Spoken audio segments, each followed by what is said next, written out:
If you've ever been down a path before in your life where you question where God is and why He's allowing it, you might ask the question, why God? Why am I here? This is Truth Pop with Jake and Cathy, a Catholic take on faith and culture. Welcome to another episode of Truth Pop. I'm Cathy. And I'm Jake. And we're a married couple giving you a Catholic take on faith and culture, helping you to live out your faith in modern day society. In today's episode, we want to talk about how you can enter into the suffering of Jesus with this Good Friday. Cathy, I think sometimes when we go through the holiest week of the year, however your Lent has turned out, I don't know, maybe it's been a really fruitful Lent where you feel like you've grown closer to God. And then you get to Holy Week and then you're like, okay, it's the final sprint. And then you're already thinking about Easter and just being able to go back to whatever it is that you gave up. In some ways, it can be kind of a blink of an eye and then Easter's here. But really using these last few days before Easter, this, as they call it, the Holy Triduum, and that's Holy Thursday, Good Friday, Holy Saturday. How can we really reflect on these days and enter into them and really ask Jesus to show us the suffering He experienced? I think a lot of times we can enter into that through our own suffering. This past Sunday, we celebrated Palm Sunday, where we get palms at Mass and we're asked to hold up the palm branches. Now, this represents the time that when Jesus came into Jerusalem and a crowd welcomed him waving palm branches. It says in Matthew chapter 21, verse 8, a very large crowd spread their cloaks on the road. Others cut branches from the trees and spread them out on the road. The crowds that went ahead of him, that followed, were shouting, Hosanna to the Son of David. Blessed is the one who comes in the name of the Lord. Hosanna in the highest heaven. Now, it's actually interesting to note that palm branches were a sign of rebellion. And so when the people were raising their palm branches, they were actually hoping that Jesus was going to be the one to overthrow the Roman Empire, which was overtaking the people at the time. And so in their minds, they were hoping that Jesus was something that they wanted him to be. And then it's also interesting to note that that same crowd also was the same crowd that shouted, crucify him. And it's interesting at Mass that we also wave the palm branches at the beginning, but then at the gospel reading, we participate as the crowd when they read the gospel, and we also say, crucify him. That was always kind of hard to be a part of that crowd. Yeah, to say I know. Because I sometimes would even not say it. I'd be like, Same. I don't want to say crucify him because Same. I don't want him crucified. But if you think about it, it kind of does represent our picture of God sometimes, our picture of Jesus, where we're hoping he's going to be something for us. You know, we have this hope that he's going to bring us something that we really want. And when he doesn't, or if he doesn't, we get upset and we get disappointed. In some ways, it's possible that I almost wonder, was that the case with Judas too? Because Judas was upset with Jesus for using this fine, expensive oil, or for allowing the fine, expensive oil to be used on him, when it's poured on his feet. And then Judas says, well, why didn't you save this for the poor?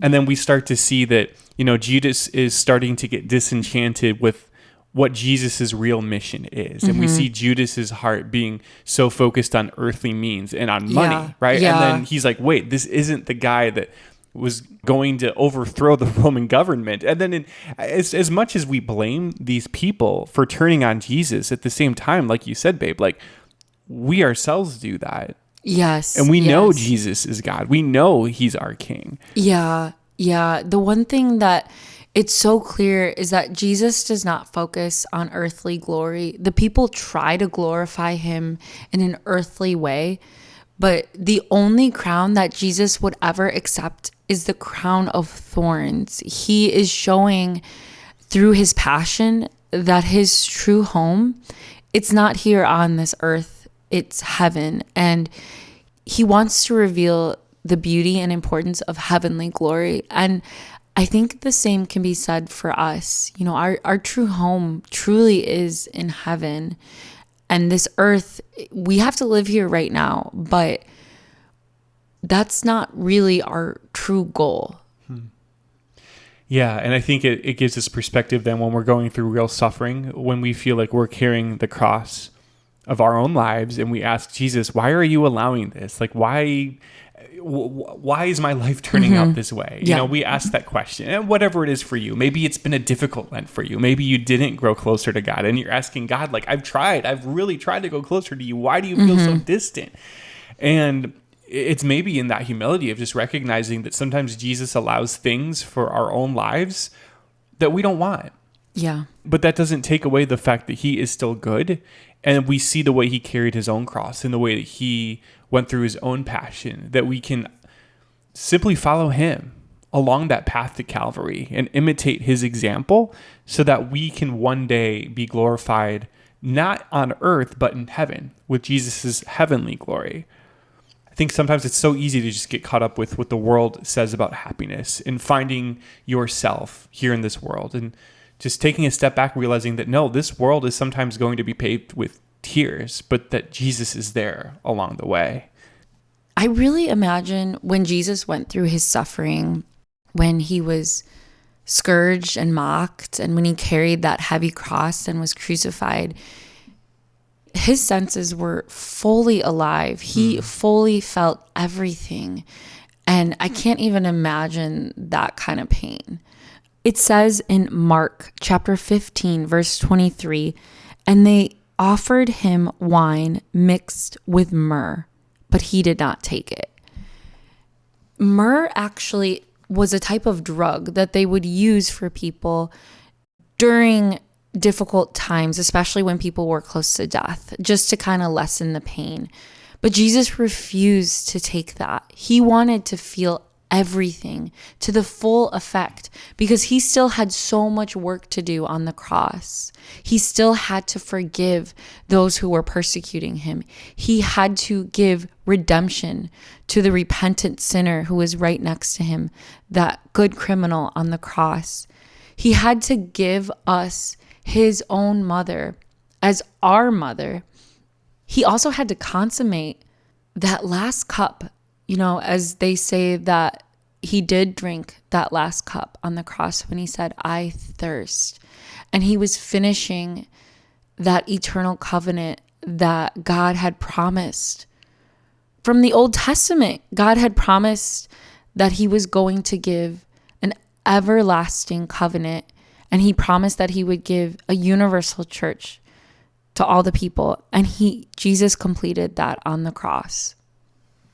I think the lesson there is that the way that Jesus truly embraced the pain and carried out his mission to the very end, it's motivation for us to recognize that in our mission and in our calling of life, and even in our suffering, those times that I think we really want to just numb the pain of our lives. And you know, maybe that's why we turn to certain things, whatever that vice is, to numb that pain, to just make us feel a little better for a temporary amount of time. Yeah.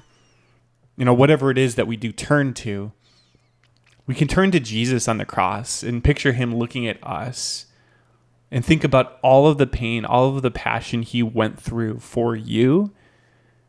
And maybe that's the way that pain you're experiencing right now can be just a little bit lessened, a little bit more healed.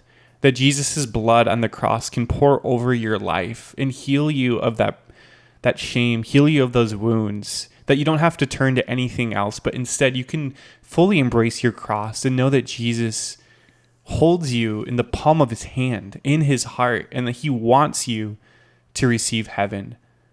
And no matter how much longer it takes for you on this earth to carry out your mission, just trusting that the suffering you're going through right now does matter, that it has purpose, and that it can lead to your everlasting glory in heaven. And it's something, you know, we don't really think about when we're going through suffering. It's really hard, and that's all we can think about. And one thing that I've been contemplating a lot lately is just the reality of surrender and what that means to just truly give Jesus access to what you're going through.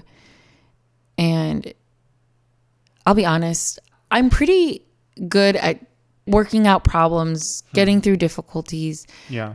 I'm pretty self-sufficient, but I started a new job a few months ago and it's been pretty challenging.